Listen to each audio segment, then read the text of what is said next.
എന്നെ നന്നായി അറിയുന്നോനേ,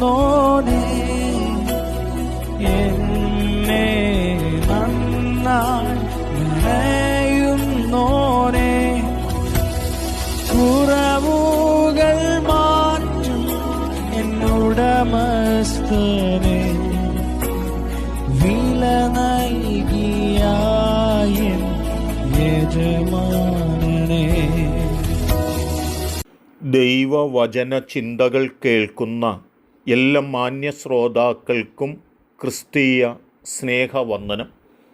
സദൃശവാക്യങ്ങളുടെ പുസ്തകം 3-ാം അധ്യായം 31-ാമത് വാക്യം: സാഹസക്കാരനോട് നീ അസൂയപ്പെടരുത്, അവൻ്റെ വഴികൾ ഒന്നും തിരഞ്ഞെടുക്കരുത് എന്നുള്ള വാക്യമാണ്. ഇവിടെ സാഹസക്കാരൻ്റെ വഴി നാം തിരഞ്ഞെടുക്കാതിരിക്കുകയും അവനോട് അസൂയപ്പെടാതിരിക്കുകയും ചെയ്യേണ്ടതുണ്ട് എന്നോർപ്പിക്കുകയാണ്. ആരാണ് സാഹസക്കാരൻ എന്ന് ചോദിച്ചാൽ, അനവധി ആശയങ്ങളും ചിന്തകളും ഈ വാക്കുകളോടുള്ള ബന്ധത്തിൽ നമുക്ക് മനസ്സിലാക്കുവാൻ കഴിയുന്നുണ്ട്. ഒരു സാഹചര്യത്തിൻ്റെ മുൻപിൽ ചിന്ത കൂടാതെ എടുത്തുചാടി പെട്ടെന്ന് ചില കാര്യങ്ങൾ ചെയ്യുന്ന ഒരു കൂട്ടം ആളുകളെ അവൻ ചെയ്തത് സാഹസമായി പോയി എന്ന് പറയുന്നത് നാം ശ്രദ്ധിച്ചിട്ടുണ്ട്.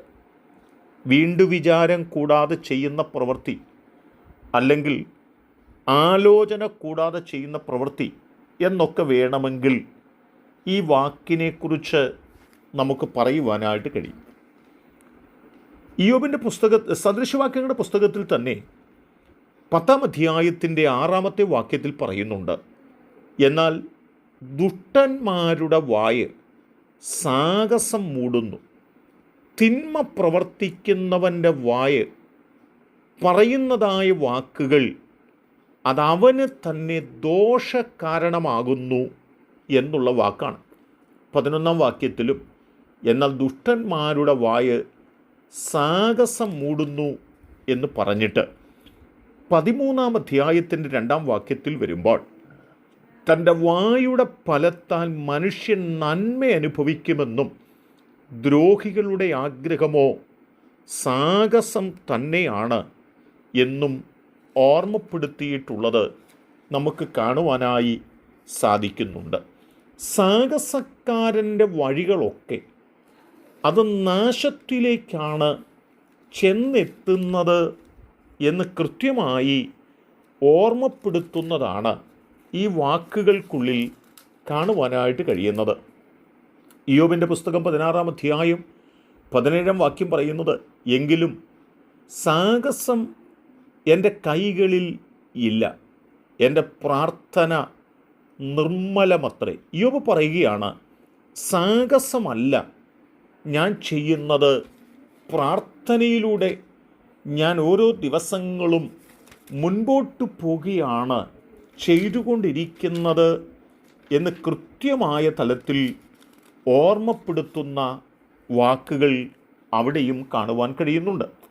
യെശയ്യാപ്രവാചകൻ്റെ പുസ്തകം 53-ാം അധ്യായത്തിൻ്റെ 9-ാം വാക്യത്തിൽ നമ്മുടെ കർത്താവിനെ സംബന്ധിച്ച് പറയുന്നത്: അവൻ സാഹസമൊന്നും ചെയ്യാതെയും അവൻ്റെ വായിൽ വഞ്ചനയൊന്നുമില്ലാതെയും ഇരുന്നിട്ടും അവർ അവന് ദുഷ്ടന്മാരോടുകൂടെ ശവക്കുഴി കൊടുത്തു, അവൻ്റെ മരണത്താൽ അവൻ സമ്പന്നരോട് കൂടെ ആയിരുന്നു എന്ന വാക്കുകളാണ്.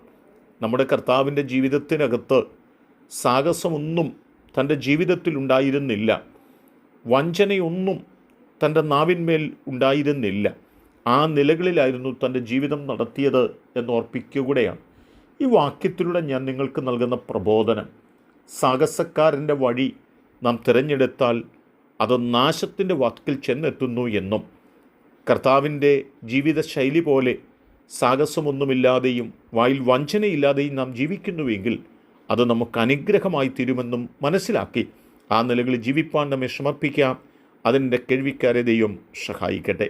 കരുണയുള്ള ദൈവമേ, ഞങ്ങൾ സാഹസക്കാരൻ്റെ വഴികൾ തിരഞ്ഞെടുക്കുന്നവരായിട്ടല്ല, ഞങ്ങൾ നീതിമാന്മാരുടെ വഴികൾ തിരഞ്ഞെടുക്കുന്നവരായി തീരുവാൻ, സാഹസപ്രവൃത്തികളിലൂടെ ഞങ്ങൾ നാശത്തിലേക്ക് ചെന്നു പറ്റുന്നവരായിട്ടല്ല, ഞങ്ങൾ പ്രാർത്ഥനയിലൂടെ അനുഗ്രഹങ്ങൾ അനുഭവിക്കുന്നവരായി തീരുവാൻ ഞങ്ങളെ പ്രാപ്തരാക്കണമേ. അനുഗ്രഹങ്ങളും നന്മകളും ഞങ്ങളുടെ മേൽ പകരണം. പ്രാർത്ഥന കേൾക്കുന്നതുകൊണ്ട് സ്തോത്രം. യേശു കർത്താവിൻ നാമത്തിൽ തന്നെ ആമേൻ.